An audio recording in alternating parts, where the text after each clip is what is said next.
As Monique said, I'm Taylor, and I'm a sports dietitian in the area.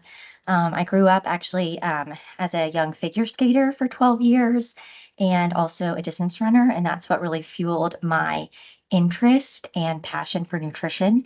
And then I studied nutrition in college and have been working in the field since grad school in 2009. So I've been working specifically with young athletes, child and adolescent athletes for about the last 8 years. And so I was really excited to get the opportunity to be here tonight and talk with you guys specifically about fueling for gymnasts. So I'm going to go ahead and jump in. We had a lot of great pre-submitted questions, and so I'm going to try to get some of those answered as I do the presentation tonight. And then, as Monique said, we'll have some time at the end to answer more questions. So I spoke to a group of gymnasts, and some of you guys may have been on that call a couple of years ago, and we focused specifically on fueling a competition day. And so we had a great discussion that evening. And then I got a lot more questions about, well, what do we do about fueling in training? So what do we do about those days and weeks and months with nutrition leading up to competition? And so I thought tonight I would take a few steps back and we could talk about fueling during training. So we're going to talk about fueling to train your best so that you can compete your best when competition comes. So I'm going to start by just listing a handful of common complaints that I get from gymnasts that I have worked with over the years. They've come to me and they've had complaints and issues like they're burning out before the end of their long practices, they're getting dizzy, they're seeing reoccurring injuries, things like stress reactions and stress fractures. They're experiencing chronic fatigue. So that would be like fatigue, not just after a long training session, but even outside of that. They're having trouble building muscle. Some of them are feeling frustrated that they're not advancing to the next level and mastering new skills. They may even be experiencing increased anxiety or changes in mood that's very different from their norm. And I like to point out that these could very well be other underlying things going on, but it could also very well be tied to nutrition. I've actually worked with a lot of gymnasts and we improve their nutrition and their fueling, and a lot of these complaints go way down or they go away. And so it's really important that we see the tie between these complaints and these issues and nutrition.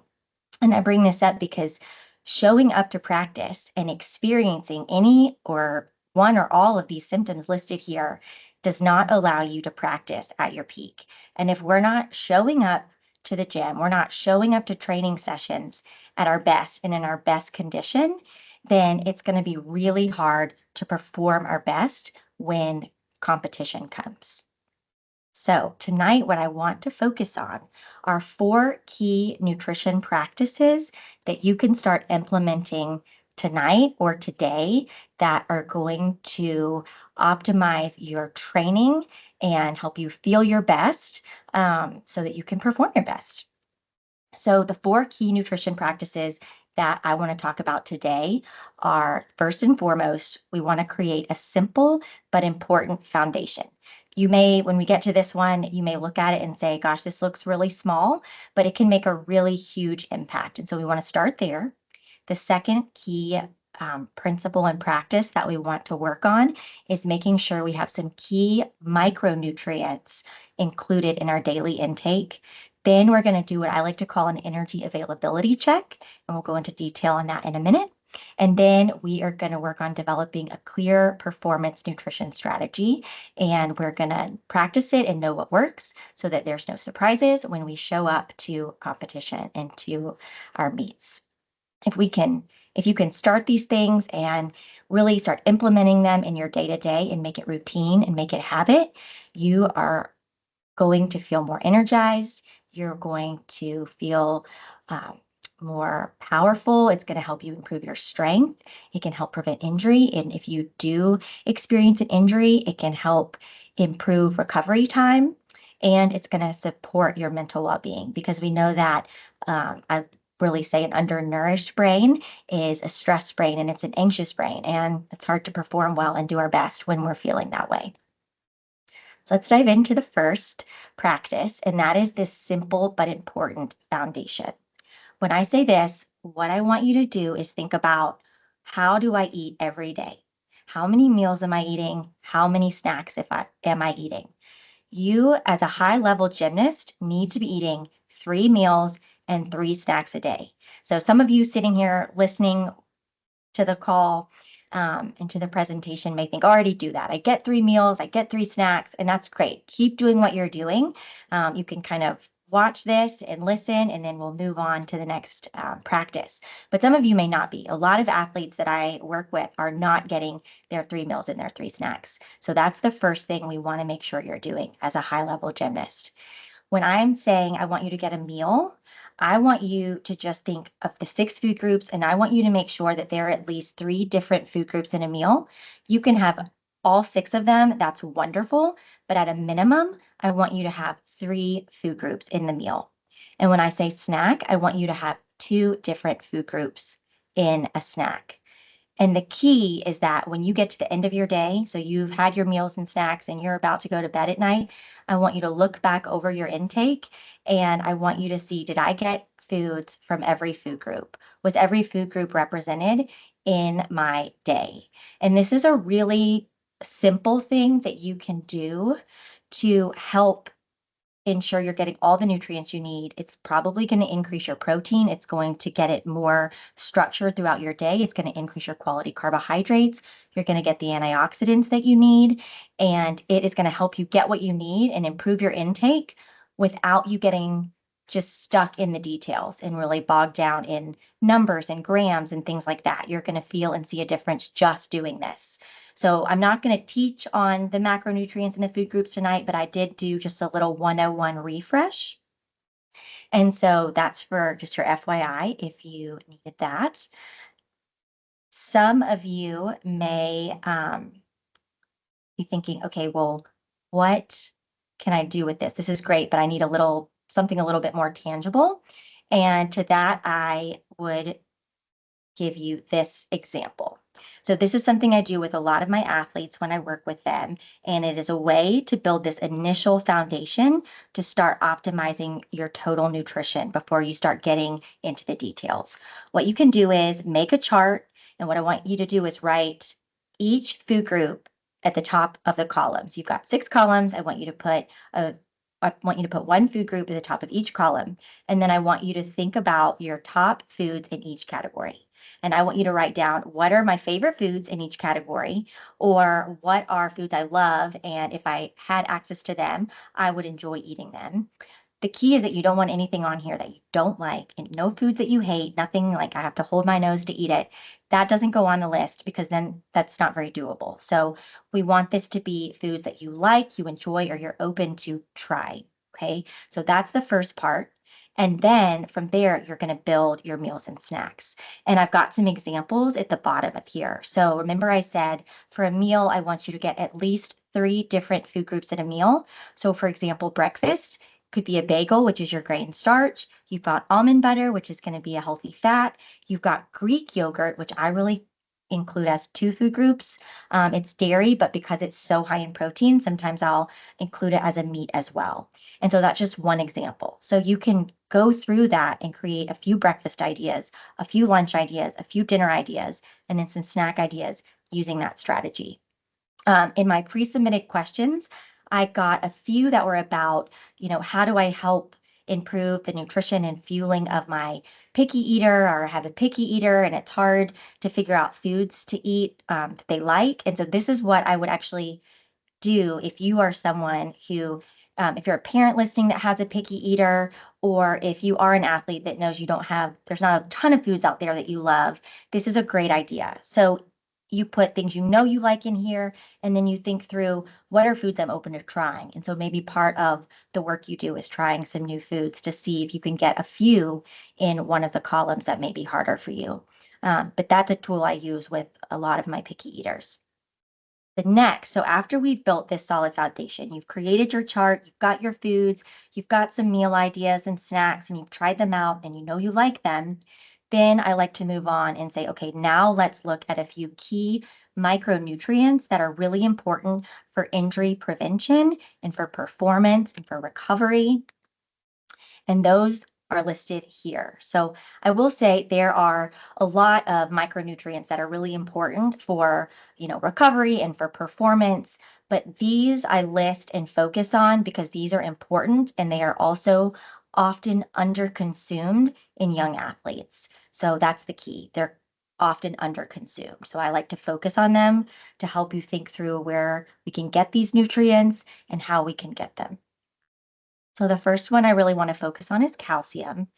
We need calcium for bone strength. It is a key nutrient for building strong bones, preventing things like stress injuries, stress fractures.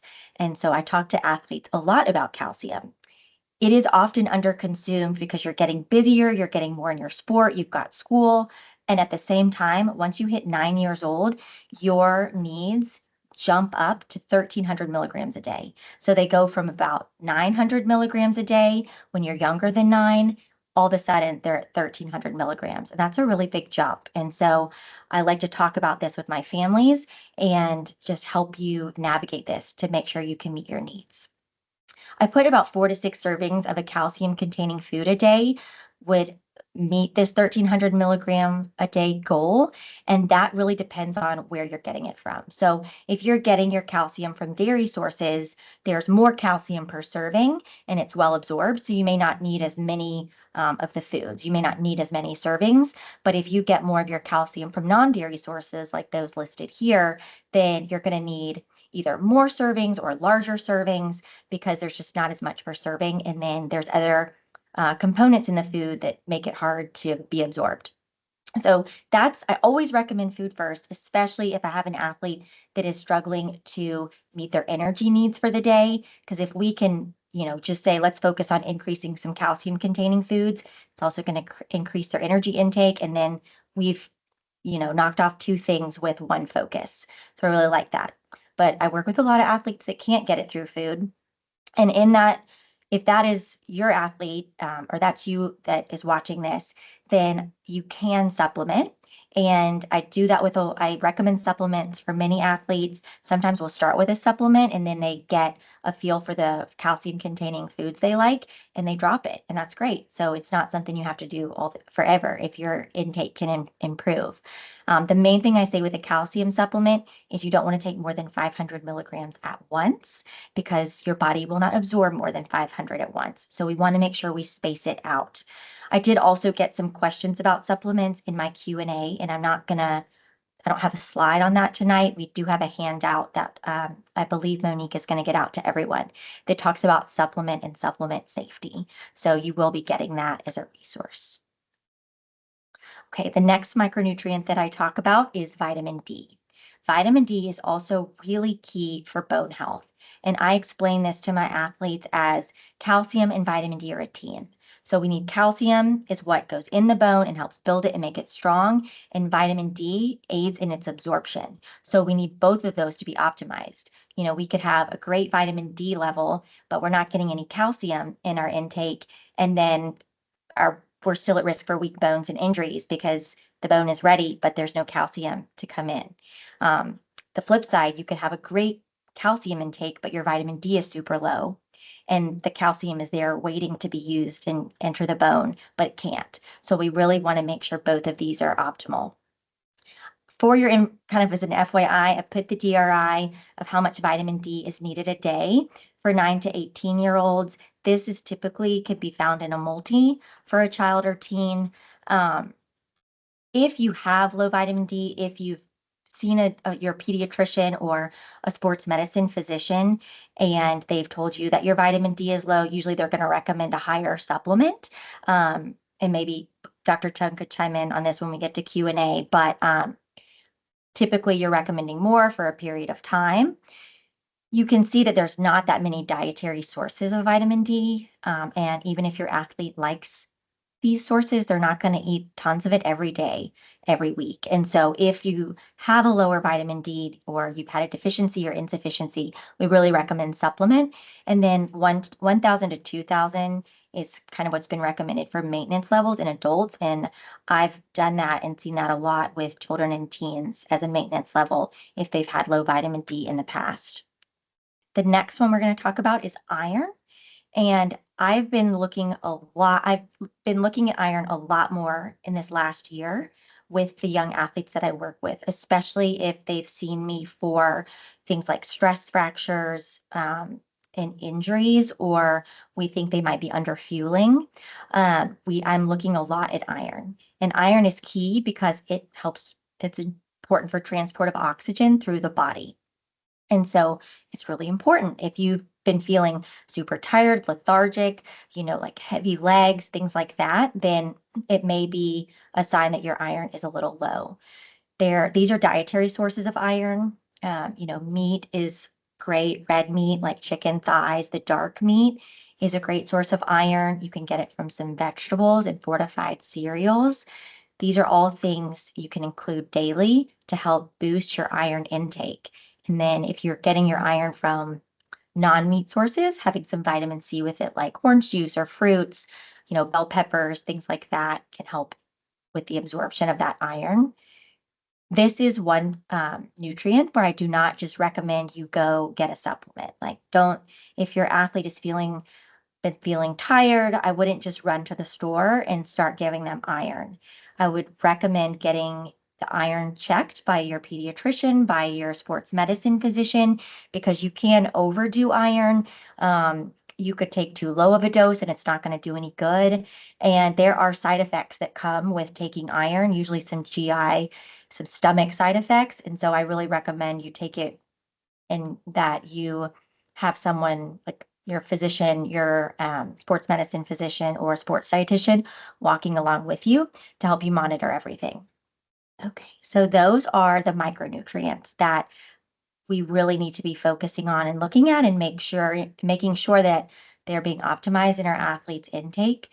The third practice that I recommend to help make sure you're having that best training for the best competition is what I like to call an energy availability check.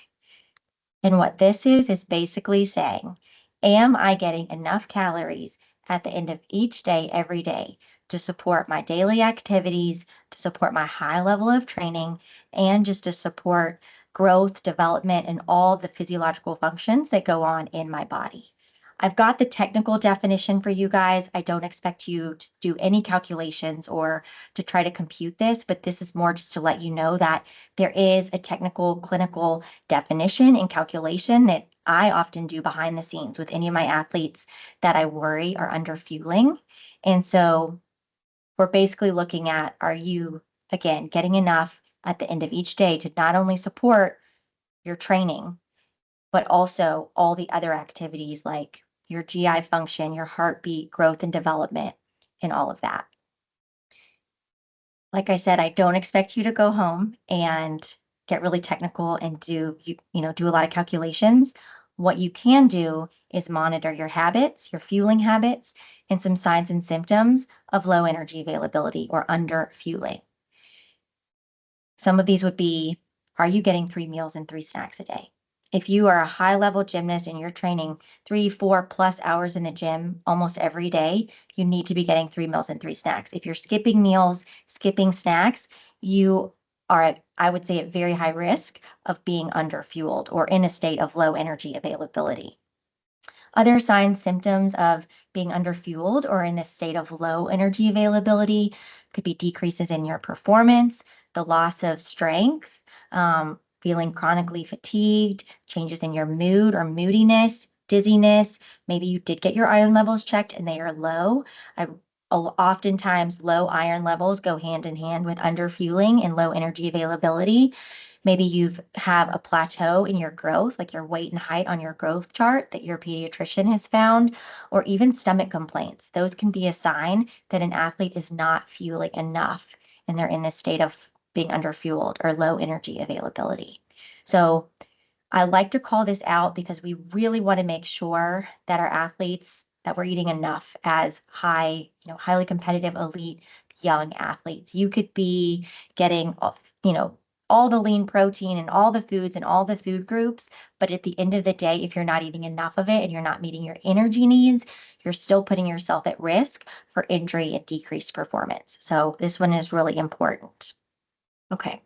So the fourth practice that I want to talk about is getting a good performance nutrition strategy. And I really kind of look at this as like the second piece of the puzzle. So numbers 1, 2, and 3 are kind of the first piece of the puzzle. And then this one is the second piece of the puzzle. You need both of them to have the best outcomes in your competitions, in your meets. You need to have both of these. You could have a great performance nutrition strategy. Like, I already know all of this. I know what to eat before, during, and after. But if you haven't been doing all of those steps before, then you're still not showing up ready to compete at your best. And so we want to make sure that we've just got all the puzzle pieces together. I put on here that it can require a shift in thinking because sometimes what we think as typical, like healthy food, it may not be healthy for the athlete on the day of performance. And so I say that because really, when you're talking about performance nutrition, you're talking about the day of the meet, you're talking even the day of a hard training session. What would be like healthy for the athlete is something that is well digested and provides great energy for their brain and their muscles. So the focus is digestibility and energy. And we're going to break this performance nutrition strategy down into pre-event fuel, intra-event fuel, and recovery fuel. So pre-event fuel is, of course, what we're eating before the event. It could also be before a long practice, but you can think about it whichever one works best for you, whatever you're trying to focus on.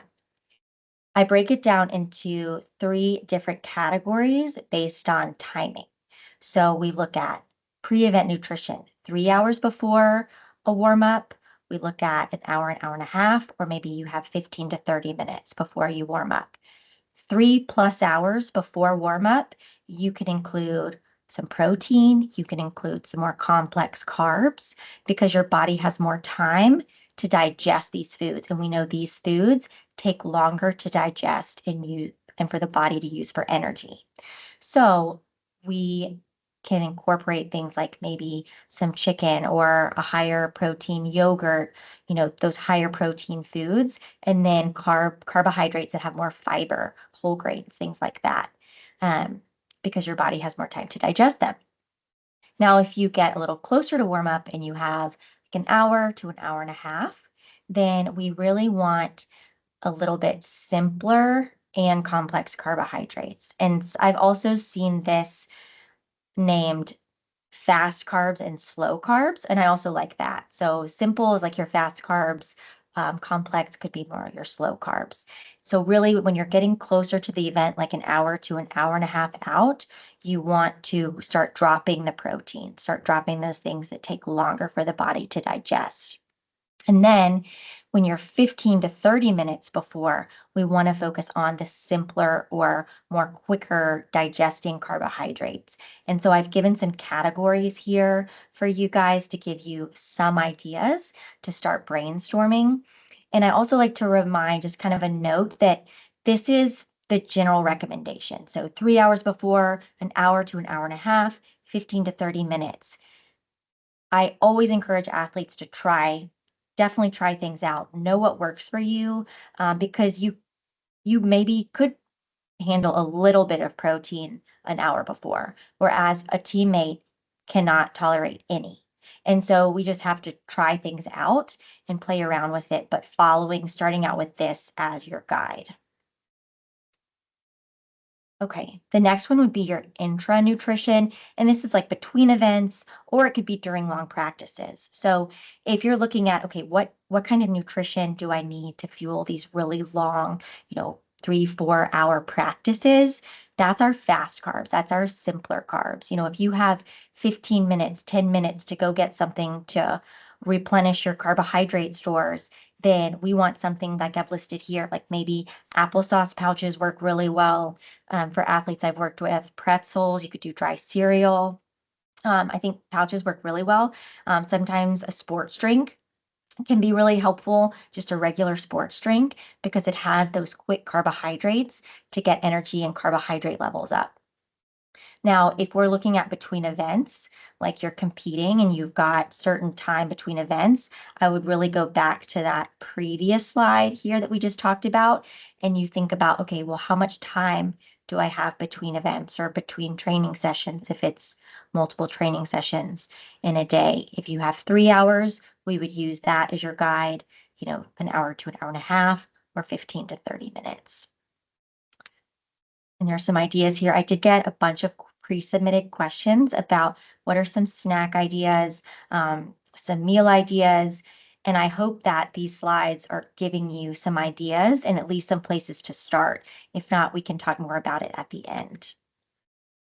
And then we've got recovery nutrition and our recovery fuel. Because just because a training session or an event is over, that does not mean that we don't want to be intentional with our nutrition, especially if we, finished our session or competing at night and we're going to turn around, we're going to get back up really early in the morning and we're going to work again. We're going to compete or we're going to train. Recovery fuel is really important. So what I've listed here, there are 3 key components to recovery nutrition, and that's protein, which is going to repair the muscle from there's the wear and tear that happens with your workouts. You need carbohydrates, which is going to replenish those depleted carbohydrate or glycogen stores in the muscle. And then we need fluid because we need to rehydrate. And so this is what we want to think about. I got a good question about hydration, and the question was around, is water always the best hydration drink? And to my answer to that would be, it depends on the scenario that we're talking about. This would be a scenario where I would say, if you're just having water, then not necessarily. Water would not be, if you're just having water after a performance or a long event, we wouldn't just want water. Something like a chocolate milk would be a great hydrating recovery drink because it's got all 3 components needed for ideal recovery fuel. So that's protein, carbohydrate, and fluid. And I think chocolate milk also has the calcium. It's also got, some sodium. It's got potassium. It's got those electrolytes that your body probably needs as well. So that would be one time where I would choose something other than water. Now, if you have a recovery snack, you've got actual food that you're using, then of course you can have the water with it. But just keep that in mind for recovery. The other situation where I would say we would want more than water is if you are in a long practice and you didn't bring any snacks to fuel you through that 3-4 hour practice. In that situation, we would want something like, I would recommend something like a regular sports drink. So not a sugar-free sports drink because that means there's no carbohydrates and that's not going to help get your energy levels up. You just want a regular carbohydrate that has carbohydrates, or a regular sports drink that has the carbohydrates from sugar. And then it's also got those electrolytes that you're going to lose through sweat. So those would be 2 instances where I would recommend something other than water for an athlete. Okay, so that was the 4 key practices that I always recommend, and I would recommend to you guys as you're out there training, and whether it's getting ready for competition or it's going into competition, we want to remember this each day. We want to make sure we're building that solid foundation. Um, we want to get those micronutrients. We want to make sure that we are not underfueling, that we're getting enough energy at the end of each day, every day. And we want to have that performance strategy in place so that when we show up to compete, there's nothing new to our body. Our body knows the nutrition it's going to give us. There's no surprises, and we can go out there and we're ready to do our best. I'm going to turn it over to Monique in just a minute. I think we had some potential questions submitted, but there were 3 questions that really stood out to me that were pre-submitted, and I wanted to go through those quickly because it's either a question that I get actually a lot of people ask me, or it was one that I just thought was a great one that everyone should hear. So the first question was, what nutrients are most important to build muscle with picky eaters? So I get the question about building muscle a lot. And what I would say here is that even if your athlete is a picky eater, you're still going to need these 3 key parts, these 3 key nutrients. And that's first and foremost, you've got to be eating enough calories. So you have to be eating enough. You have to make sure you're not in an underfueled state. So we want to be meeting our energy needs. And oftentimes we actually need to increase our energy intake to help build that muscle, but we certainly don't want to be underfueling. The second one is that, of course, we need protein to build that muscle because protein is what builds muscle, of course. And then another key component is carbohydrates. So I get a lot of athletes that they really focus on the protein, but they kind of forget about increasing their overall intake. And a lot of athletes I work with forget about the carbohydrate component. But we've got to have the carbohydrates as energy so the body can use the protein for building muscle. So the body can use protein and carbohydrates, both of those for energy, but it can only build muscle with protein. So what we don't want is to get so focused on protein that we forget the carbohydrates, and then our body has to basically divide up the protein. Some of it's broken down and used for energy, and some of it's used to build muscle. What we want to do is make sure we're giving it the carbohydrates as well, so that when it gets the protein, it can fully use that for the job of building muscle, and then it can use the carbohydrates for energy, for replenishing depleted energy stores, and for using energy like to go into your next training session, something like that. So that's another reason why both protein and carbohydrate are key in a recovery snack. Now, so these are the main key factors for anyone, regardless of your appetite. If you are a picky eater, if you have an athlete who is a more picky eater, I would go back to that meal guide that we talked about in the very beginning of building a foundation and really have your athlete go through and look at what are some protein options we like, what are the carbohydrates, and then use that to help build snacks and meals that help build that muscle. And if you're on the session tonight and you have more questions about this, please feel free to enter it in the Q&A. Okay, the next question that I received was, how does elevation affect hydration and eating? For example, if the athlete trains in Dallas, but the meet is in Denver. And this was another, I mean, they're all great questions, but not one I could naturally cover within the presentation tonight. And so I think Dr. Chung and I may tag team on this one a little bit, but I thought I would go ahead and just kind of give you a little bit of, what's happening at elevation, at a high elevation, like if you're competing in Colorado, and how can this affect nutrition? And then I'm going to see if Dr. Chung may want to add some information in there for you guys. But overall, what's happening, there's less oxygen up there. If there's less oxygen in the air, it can change the energy pathway that the body is going to use. We have our aerobic and anaerobic system, so there's less oxygen now, and our body is going to focus mostly on, it's going to rely on carbohydrates actually for creating energy for the body. Because there's less oxygen, our body's working harder. It's putting more stress on the body, even at rest. So our body's working harder even when it's resting. Because we're at this higher elevation, it's also increasing respiration. We're working harder, we're breathing, our respiration increases.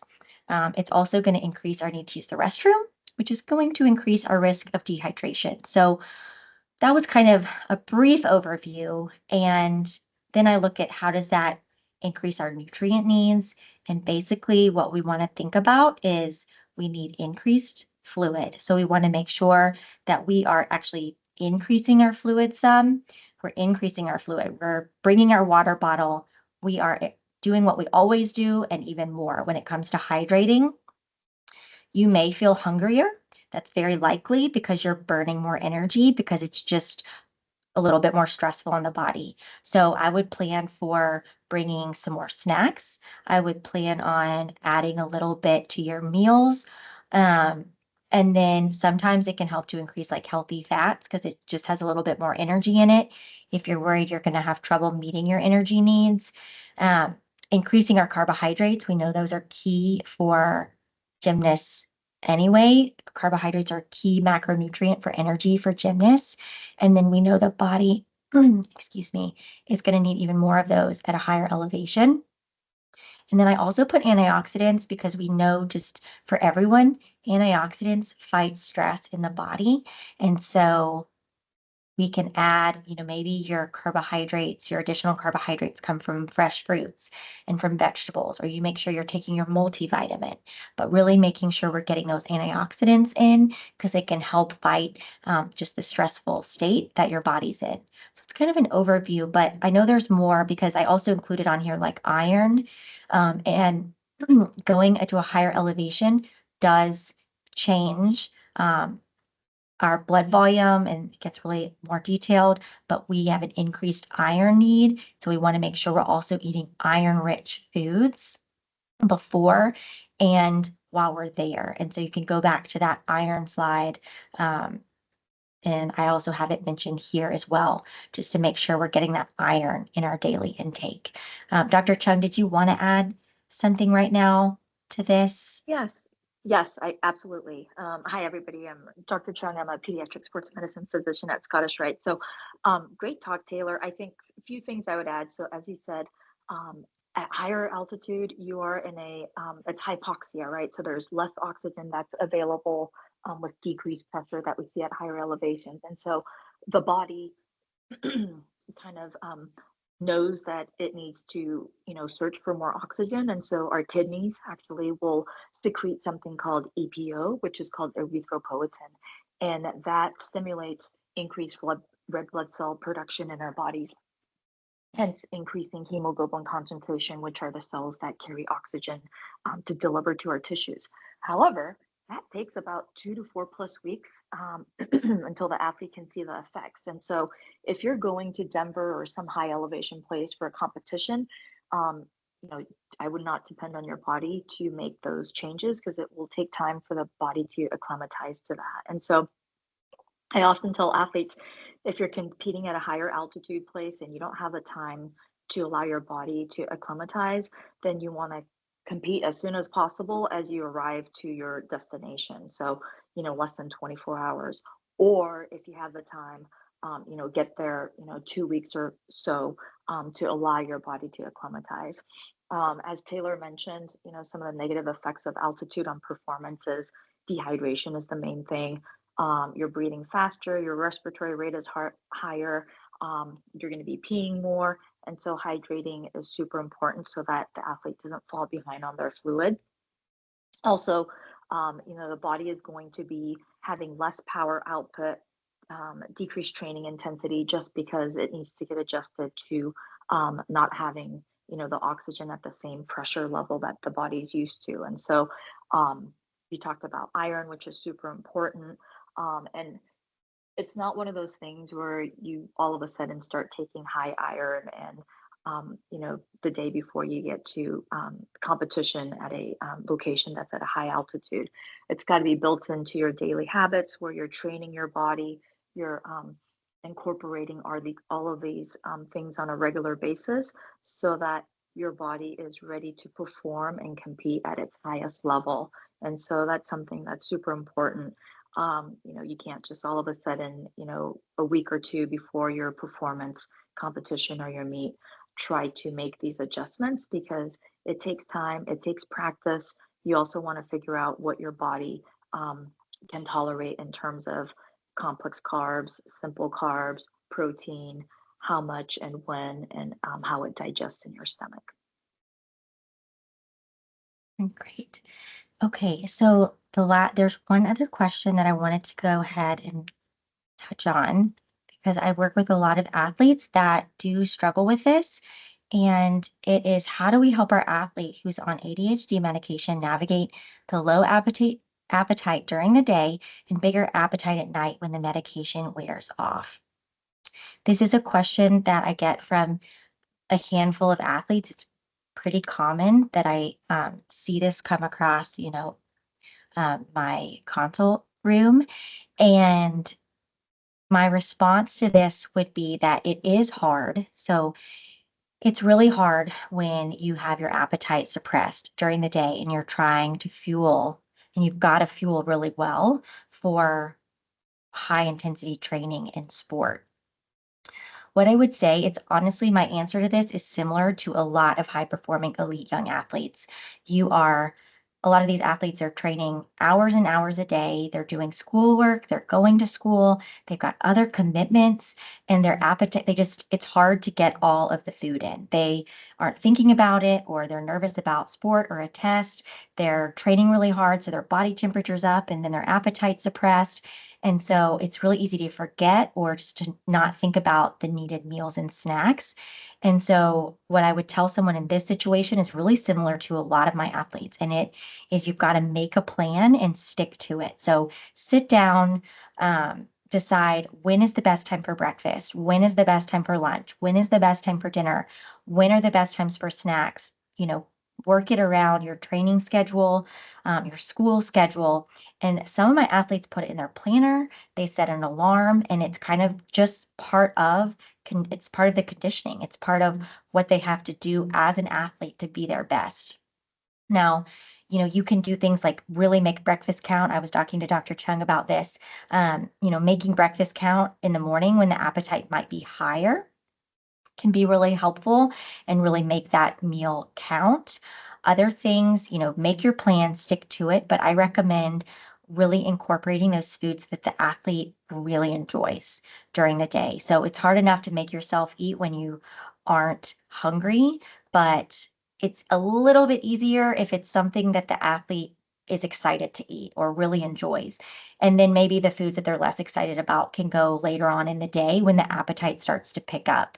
But I just try to remind the athlete that just because that appetite trigger is suppressed and you're not getting that message to the brain of I'm hungry, I need to eat, doesn't mean that the body doesn't need to eat. So we've got to remember that just because your brain isn't telling you I'm hungry, that doesn't mean that suddenly your muscles, are full of carbohydrate and are ready to go train. Like your muscles are still depleted. And so we've got to fuel them. You've got to eat to get those energy levels up, to fill your muscles with carbohydrates, to get the protein you need to maintain strength and to feel good and energized. We've still got to get it. So just remembering that and really try to say, okay, what are the favorite foods? What are the things we're excited to eat that taste really good, and put those in the middle of the day, like around lunch and those middle of the day snacks when your appetite is lowest. And then there's other things that we can, talk about higher energy foods and snacks that you can make. And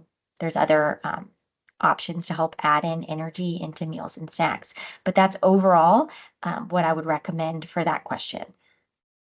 I agree with you, Taylor. I think few things that I would just add to. As you said, I always tell parents because most of these kids take the meds in the morning. I always say breakfast should be the most important meal of the day. Try to eat it 30 minutes before taking the medication. Um, Other thing is, as you said, have them eat the snacks that they like. Take your kid grocery shopping. Have them pick out the snacks that they really would like to eat, especially when they're not feeling as hungry.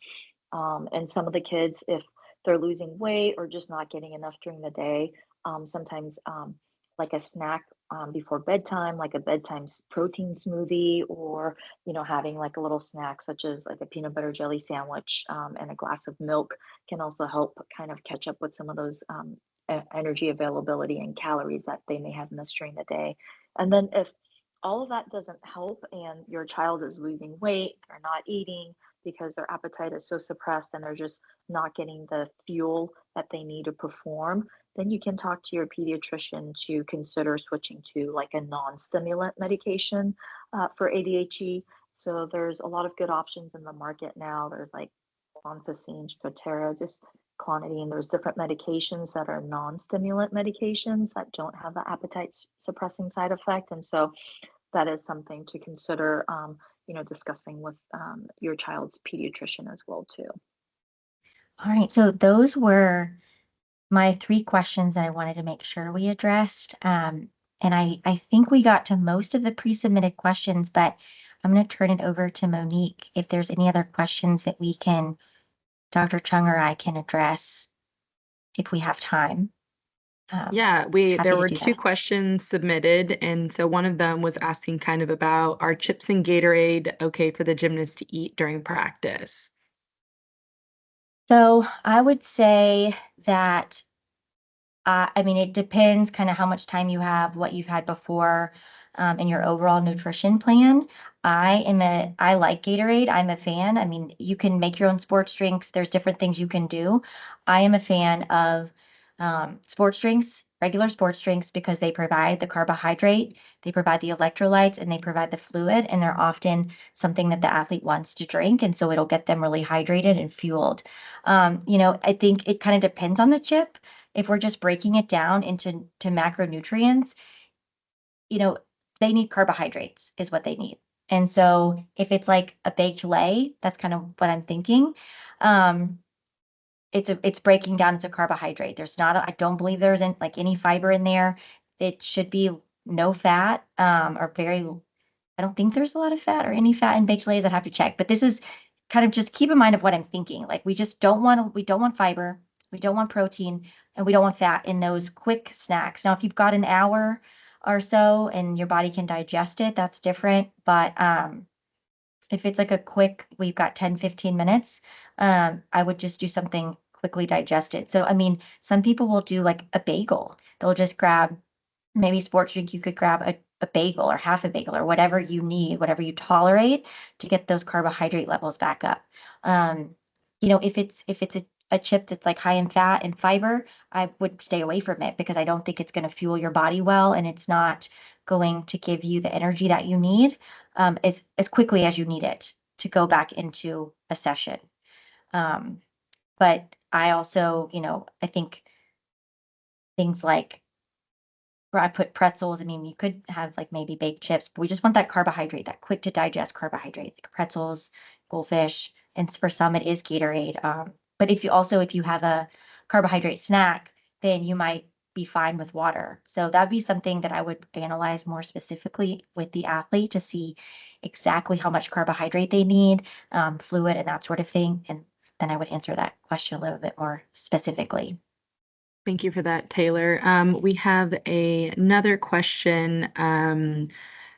They submitted, says, my daughter has MTHR and has made it difficult for her for fueling. We found that her iron level is low. She cannot have anything fortified. What do you suggest? So you're saying she cannot have, sorry, her iron is low. Her iron is low and she cannot have anything fortified. What Okay. do you suggest? And can she eat those foods like meat, um, the vegetables that are high in iron? I don't Okay. I Well, don't so if I mean honestly, she's going to get the best. There's like one fortified product that I've seen that's really, really high in iron, which is actually Quaker Instant Grits. But if she or he can eat meat, that dark meat is going to be higher in iron. Your red meat will have iron, but also chicken, some of your fish, and then like dark leafy greens, your beans, things like that, those are going to be great sources of iron. Um, those are going to be excellent sources of iron, and they wouldn't need the fortified foods. Okay. Yeah, I she hope said she's that's very picky, so and she cannot have anything that is fortified. So that's how she's trying to find ideas on how to fuel okay. her iron levels up. Yes. So, and in that instance, I would probably work with your pediatrician or sports medicine physician, sports dietitian, because they can really get into the details. And, you might, if you've had, depends on what your iron is, we'd have to look at that. But, someone would have to look at that and say you might need an iron supplement to help you out if you truly don't include enough foods to get your iron up. And I don't know, Dr. Chung, if you have any thoughts on that, please chime in. But that's my thought there. It sounds like you have an instance where it would be good to work with someone who can really look at your athlete's intake and say, here's how much iron you're getting. Here's where we need to be. Let's see if we can get you to meet it through foods and beverages that are, not fortified foods, like your whole foods, and beverages. And if not, or if your iron level is too low, so I mean, if your iron level is too low, you will need a supplement in some cases. Yeah, I think I agree. I think you'd want to know what, your child's exact iron level is, also ferritin level, which is the body's storage of iron. Oftentimes those, are very low in some of our athletes, and that can lead to fatigue, decreased performance. But there are cases where if the ferritin or the iron level is low, supplement might not even be enough, and sometimes those kids may need like an IV infusion or something like that. And so I think it's really important to kind of, follow with your child or your athlete's pediatrician or sports medicine provider, and then work closely with a registered sport dietitian. Um, and then also trying to, if they can't take, supplements, then trying to take, incorporate foods that are rich in iron. And sometimes, eating a lot of iron, can be hard on the athlete too, but making things up like, pork chops with applesauce and seasoned dark leafy greens or some things like that that the child may enjoy that's more flavorful, trying to incorporate. But definitely would want to know what the iron level is so that they're getting it obviously through food and through nutrition, and diet is the best, but oftentimes that may not be enough. Thank you, Dr. Chun. Yes, the mom commented that the doctor did suggest a supplement. The ferritin was 14, just so you know. Yes, that's a low ferritin. I try to encourage athletes to have their ferritin level be more closer to, 40s and 50s, especially if they're a high level training athlete, because it's super important for, utilization for the body for energy and overall performance.